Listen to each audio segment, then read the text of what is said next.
Hello, everyone. Welcome to Snap Take. This is Glazer of the Snap Judgments podcast, the official podcast of Marvel Snapzone. And today we have an absolutely humongous episode for you. We are going to go over the Snap Fan winning deck that went undefeated. It also went into the Snap Battle Arena tournament last week and only lost in the finals. Then Lambie took that deck for a spin. Lambie is the best player in the game, at least arguably. Took that deck for a spin and suggested 2 changes. We're going to talk about those as well. We're also going to do a dive into the data from the tournament, see what was played, how it performed, where we are, and what it did. Later this week, we're going to look at Conquest data. We're going to take a look at the decks that performed best in gold throughout the 3 major data sources we have so that we can help you get to the infinity border that you so want.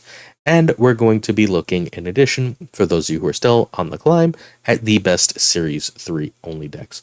All that's coming this week, but that's not what you're watching for right now. What you're watching for right now is the single biggest giveaway in the history of Marvel Snap. The giveaway obviously begins with, does not end with, but begins with the giveaway of the Daikin Big in Japan Season Pass. We are giving away 5 season passes for the Big in Japan season. That is more than anyone as far as I know, so we're already off to a roaring start. But one time only, another season pass will be added for every 200 YouTube subscribers, starting at 2,000 and up to 4,000. So we're currently at 2,000 subs. Every 200 of you that subscribe, we will add an extra season pass. So tell your friends, get more people to subscribe, and there will be more chances, more season passes given away into the community. But there's more. We are also giving away 1 month free of Marvel Snapzone Premium to 3 of the winners. That is our second prize that we are giving. So these 3 extra people will get Marvel Snapzone Premium, which offers a ton of great services. But the one I really care about, the reason I'm doing this, is the legendary card player Den is giving free coaching in a group to Marvel Snapzone Premium members once a week. So you will have access to that free coaching for the month for free. It'll help you improve in the game. Den is an absolute legend in the community. This kind of thing usually runs 50 to 100 an hour, and you're getting it for free for winning this tournament. Or if you want it sooner, just go subscribe to Marvel Snapzone Premium. That's 3 more people on top of the 5 plus however many subs we get. We also have 1 grand prize. The grand prize gets the $75 Death Becomes Her bundle. That includes the Death variant you see on the screen, 4,000 collector's tokens, 2,500 credits, and 2,000 gold. Basically enough to guarantee yourself a Series 5 card. It's one of the biggest and best values. You can see our friend Carolus has his value rating for this bundle at a full 5 stars. You can get access to it just by subscribing and entering the tournament. How do you enter the tournament? Beyond subscribing to this YouTube, which you can do right here, you follow, like, and retweet the announcement tweet for the giveaway. That'll go live and be in the description to this video at about the same time the video goes up. It is twitter.com/snapjudgecast if you would rather look for it that way. You also reply in the comments on Twitter answering which Marvel Snap content creator you would like to see on Snap Judgments. For this month, you can recommend previous guests because a number of them haven't been on in a while, and maybe you want to see them come back. If you request someone who's already on, I'll just reply to the tweet with the episode they were on. You're still entered. Don't stress it. We do have, in the coming weeks, Paper, Fathor Newman, The Jolly Roger, Eggs, and Fiona Shade stories coming on. Do me a favor, don't request those 5 people. They're on in like the next 3 weeks. There's no major point. But you can see who's been on. If you'd like them to come back for another chat, let us know. We are on to tournament stats. And I want to start with deck appearances and deck win rates. So Thanos Control, which had been the king of the meta, has been toppled. 49% win rate when it's 20% of the field is bad. For a tournament of this size, when it's supposed to be the best deck, that is absolutely terrible. The deck has been toppled. The deck has been answered, and one of the ways it's answered was the second most played deck, the Darkhawk Good Stuff. Darkhawk Good Stuff had 9 less people playing it, 5% less, and a 5%, fundamentally 5% higher win rate. That's a big difference in win rate. But 53% win rate still isn't what we're looking for the top decks in the game. What we're looking for in the top decks of the game are 60 and higher percent win rates as a general rule, 57, 58. In that area, that is the kind of deck that people take to the top of tournaments, the kind of deck we see a lot of. So what decks have that play rate? Well, we have two, and both are sort of surprises. They are only played 7 times, so grain of salt. However, one of the 7 times played decks had 3 different people make the top 8, which is completely insane. It's like 40% of the people playing the deck made the top 8. It's humongous. Okay, that deck had a 73% win rate. It's Moon Girl Double Up. That's going to be our featured deck today. We're going to get to that later. The other deck is going to be the first part of my major meta change, because the Moon Girl Double Up was really great last week. It actually made the finals and could have won the finals. It was an extremely close matchup. Meanwhile, the Lockdown deck that has appeared, this is not the High Evil Lockdown. That was played more and is right up here at only 49% win rate. The Lockdown that is not running High Evolutionary but is running Legion was played 7 times, did not make the top 8, but had a 61% win rate. That's humongous. That's absolutely humongous. That's an amazing win rate. That deck performed extremely well. Legion may just be a meta card. Nothing else here, nothing else played, had a significant win rate, had a significant play rate, enough to really dig into, but it looks like Legion might be meta. Thanos has been toppled. Dark Hawk Good Stuff is almost certainly a top 2 to 3, 5 at worst deck, and Moon Girl Double is, at least until proven otherwise, going to be the king. And again, we will get to why for that later. Let's click over to deck list and see how things did. Now, I want to note something about this tournament. Players 5 through 8 who made the cut all took an intentional draw at some point. That's completely fine. It's within the tournament rules, but it means that they are fundamentally similar to at least some of the 602 players. We've got all these 602 players that basically didn't take an intentional draw at some point. So it's hard to say that their decks are significantly better or worse than the 611. So we're going to consider this whole chunk down to number 22. Sorry, it'll be 21 because the category is one spot, right? As the decks that are notable, we had in the top 8 3 different Moon Girl Double decks and 3 different Dark Hawk Good Stuffs. Only one Thanos Control made it, and it is worth knowing that Thanos Control was not playing the Psylocke package that W made famous recently. We also have one Surfer sneaking in, and that's rare because Surfer does not appear anywhere else in the near the top. So we're going to have to take a closer look at that deck later this week. Thanos Control did have 3 other people in the 602 bracket, so it didn't miss the cut. Excuse the train again. It didn't miss the cut by anything exceptional. It just missed the cut by a lack of draws and a lack of consistency, and at least one of those is the Psylocke version. Only one of those is the Psylocke version. The others were playing different cards. We have some more Dark Hawk Good Stuff that didn't make it, and the best of the High Evil Lockjaw. It's worth noting that we're going to see a little bit of Lockdown start appearing here. Lockdown did do very well, but apparently it was just winning. It was a lot of 5 wins, but not a lot of 6 wins. So whatever bad matchup it has is enough to keep it from the very top, which makes it, to me at least, seem like an incredible ladder deck. Over to card frequency, let's talk what's important here. The first and most important thing I want to say is Shang-Chi is played in 57% of decks, and I'm finally coming over to Lambi where I think it's overplayed. If your deck is doing enough big, powerful things, you can probably consider cutting Shang-Chi. A 50% win rate when it's played 57% of the time is less than ideal. It's also held down by the fact that the Thanos deck that it is in didn't do amazingly. I'm at a point where I think Jeff is must-own. Jeff is a 59% win rate card. It is in those Thanos decks, which did not have a great win rate, so its win rate outside of those are even higher. This card is coming the first week of September in a Spotlight cache. So please, please, please consider saving up some caches and getting it. Excuse me. I know there are a lot of flashier cards, but Jeff is must have.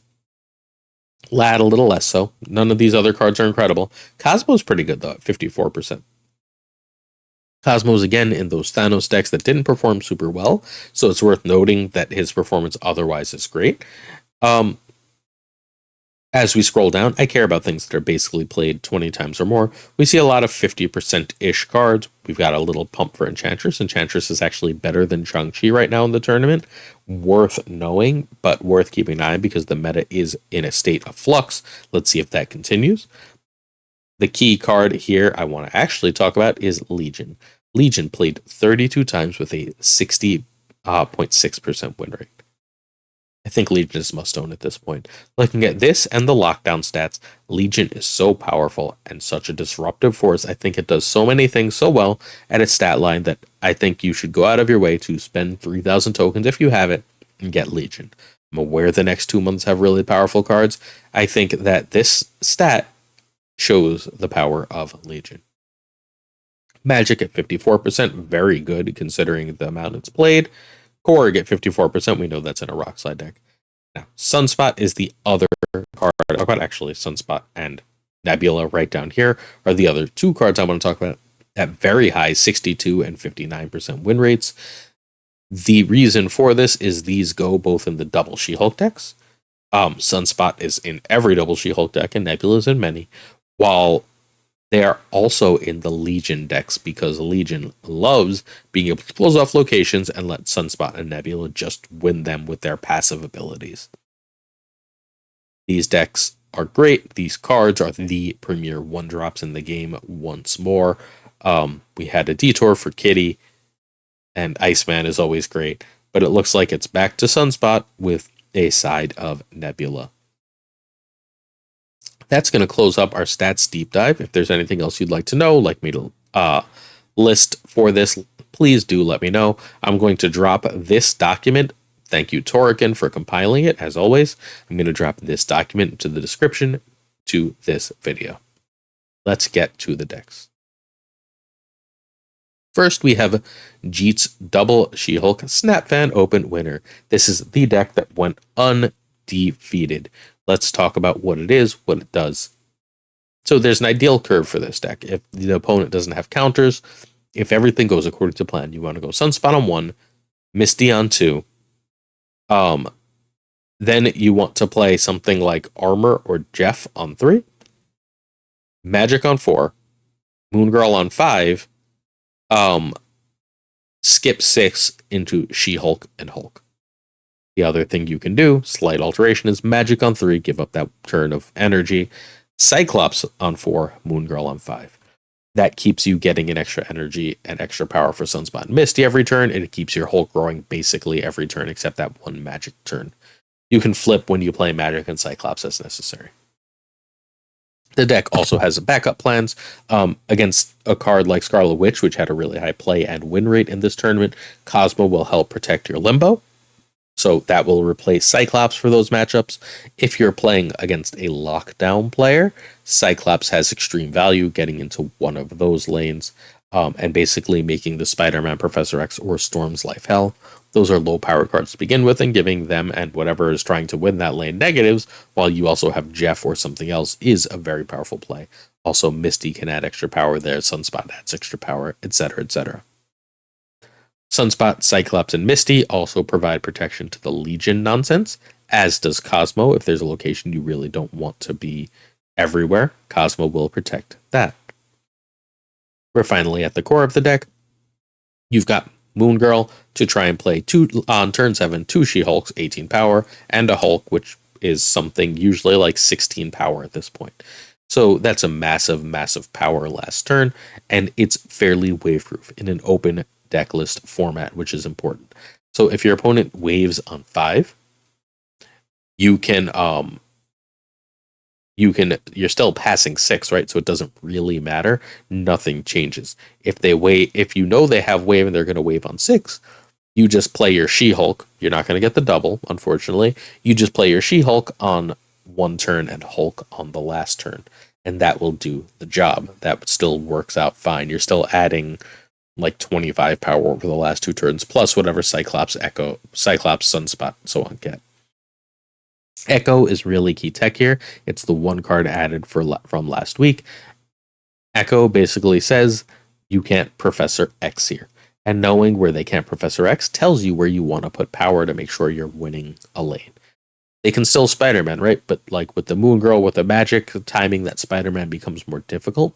And if you've basically turned off their Storm using cards like Cyclops and Sunspot, or potentially even just magicking away that Flood, if they can't Professor X another lane, the lockdown game plan falls apart. Hence, this having such a great win rate, largely against Thanos decks.